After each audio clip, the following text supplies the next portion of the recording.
we're beginning now a new series. Just to give you a heads up, we're going to have 3 lessons in Genesis, and then we will take 1 week where we emphasize the Christmas cycle of events, and then we'll come back to Genesis. So we'll be in Genesis for a while, but again, kind of picking and choosing, highlighting some specific lessons we want to emphasize. The one we have for next week is in Genesis 27, and it does deal with a familiar story, but I think looking at it with a little bit of new lenses related to the whole story of Jacob and Isaac and Esau. And so that's the story, and that's why I start with the terms there that just almost immediately conjure up some really negative emotional feelings on the part of people. When you hear words like betrayer or traitor, deceiver, there's going to be an immediate negative response. Well, that's what Jacob is and what he does in this story. So part of what we're going to emphasize, though, is we're going to be looking at some of these Old Testament stories of people who are familiar, but they also have failures in their life. They have lapses. And the fact that God continues to be able to use imperfect people, and aren't we all glad about that?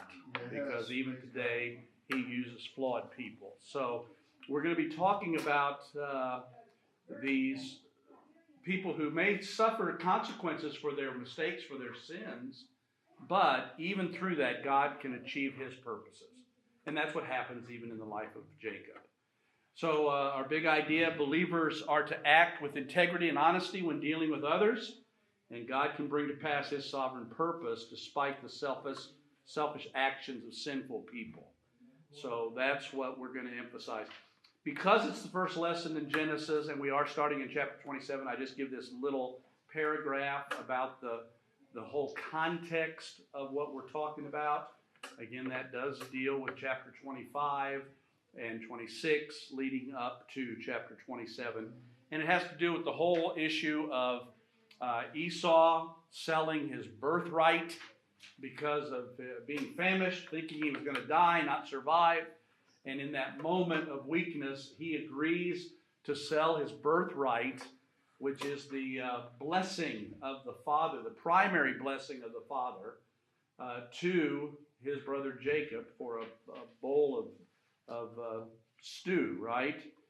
And even though the boys knew about that arrangement, Isaac had no idea about it. And so when it comes time where Isaac thinks his life is failing, he's growing weaker, his eyesight, of course, is getting diminished, and Isaac decides it's time to give the blessing to his oldest son of the twins, and that's Esau, his favorite. And so the story we're going to read about is how Jacob intervenes in this situation and deceives his dad to get and steal the blessing, really. So the principles are simple. A deceitful son, a deceived father, and a stolen blessing. Okay? Those are the 3 points. And so the first begins with the recognition that Esau is about to receive the blessing. By the way, we read the rest of the story. Isaac lives for a long time after this. Yeah. And so he thinks he must be approaching death when he decides to make this action. The truth of the matter is, he lives to see a long life with his sons, even having a lot of grandchildren. All right? We don't read about Rebekah in the rest of the story, though. And so that's a curiosity in the entire development of this. All right. So what does Jacob do to take advantage of his father? What's that part of the story all about? He pretends to be his brother. Okay. Good. Anybody want to expand on that?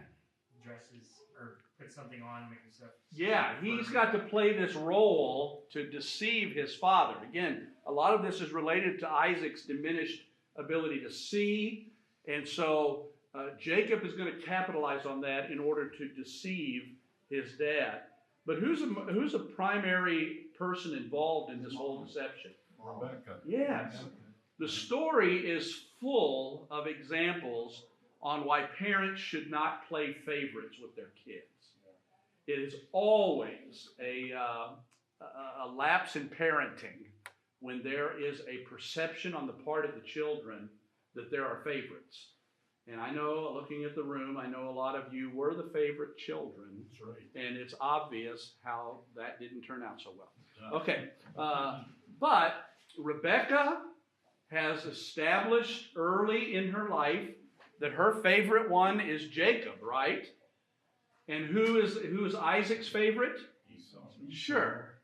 And so Esau, this hunter, this man's man, all of Esau's life, Jacob knew that his brother was favored over him. But Rebekah favored Jacob. And so it's actually Rebekah that initiates this action that says, hey, Isaac is going to give the blessing to Esau. And it's time for us to act. And so she helps in this process of deceiving Isaac. All right. A couple points there at number 2 about what happened at the time of the deception. We've talked a little bit about it. The fact that Jacob puts on these items that would help lead into deception. He puts on some of Esau's clothes so that there's a smell of Esau. He tries apparently to disguise his voice, sound more like Esau. In fact, in the story, Isaac says, well, it's the voice of Jacob. So he didn't do a very good job of it. But it sure seems to be Esau in every other way. He deceives his dad by making the venison, the food that Isaac liked. But one of the parts of the story that you need to deal with is the importance of the blessing. And in ancient times, there was a custom, and even more than a custom. Yeah, it was a major part of a family dynamic that the oldest child would receive from the father an oral blessing.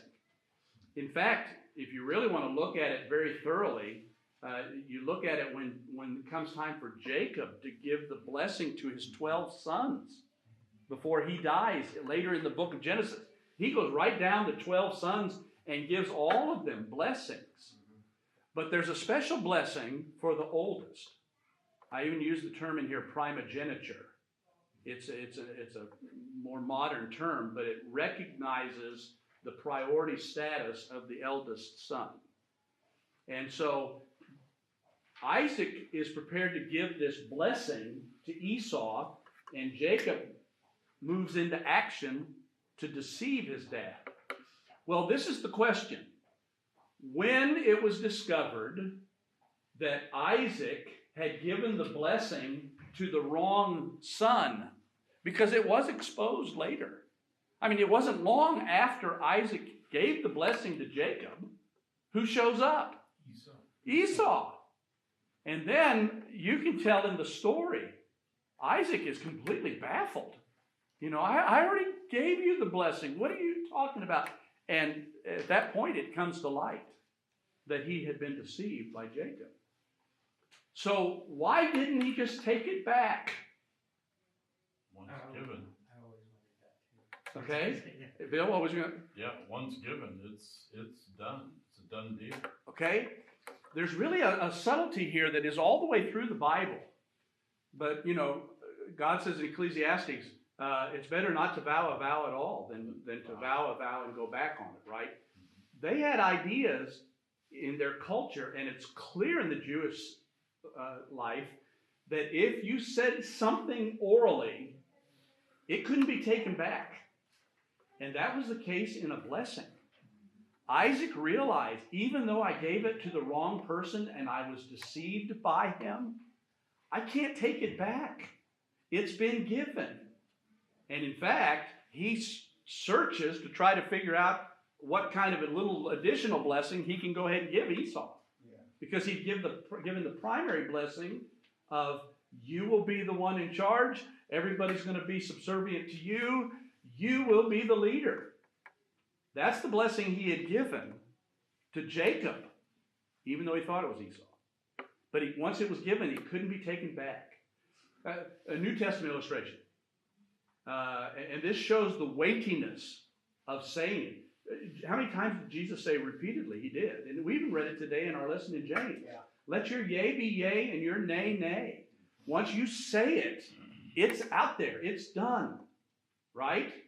And Peter, it's really kind of interesting. When Peter's denying the Lord 3 times, you'll remember that he denies initially, and then he denies again with more venom, and then it says he swears.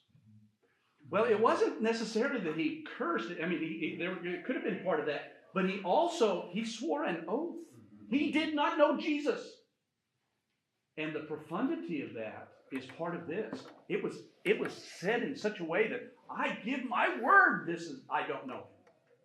And that made it even more of a denial, didn't it? Okay, that's just an aside, but it speaks to the issue of once words were out, they could not be taken back, even these blessings. Okay? And so then the third point about the stolen blessing, what ends up happening is tragic in the family. This ends up being a division that splits this family. In fact, Esau's so mad, he's going out to get his brother. He threatens to kill him. And what happens when Rebekah finds that part of the story out? She sends Jacob away. Yes, in order to save him, she sends him away, back over to their family group, back over in Mesopotamia. And of course, the rest of the story unfolds that we'll be talking about as Jacob finds his wife and has his own children over there. But the point of it is, there's nothing in the story that ever indicates Rebekah ever gets to see her son again. What a tragedy. It was her favorite son. She helped in this process of deception. And the result was he had to flee for his life, and she never probably got to see her son again before she died, because he was gone for over 20 years. And so that just speaks to the issue of the fact that deception and dishonesty and deceit, those things are never rewarded by God. They're sin. And it's then we turn the corner and teach the lesson for the benefit of our students, our pupils, that, hey, God can be glorified even through our bad choices, and his purposes can still be fulfilled. But it is never right for us to be deceptive and dishonest, especially dealing with other believers. It only ends up in fragmentation and difficulties. Okay? All right. So that'll be our introduction lesson starting next week, and it's a good one to talk about, but there are a number of points there I'm sure you can develop and have some fun with. Okay? All right. God bless. Have a great day. See you.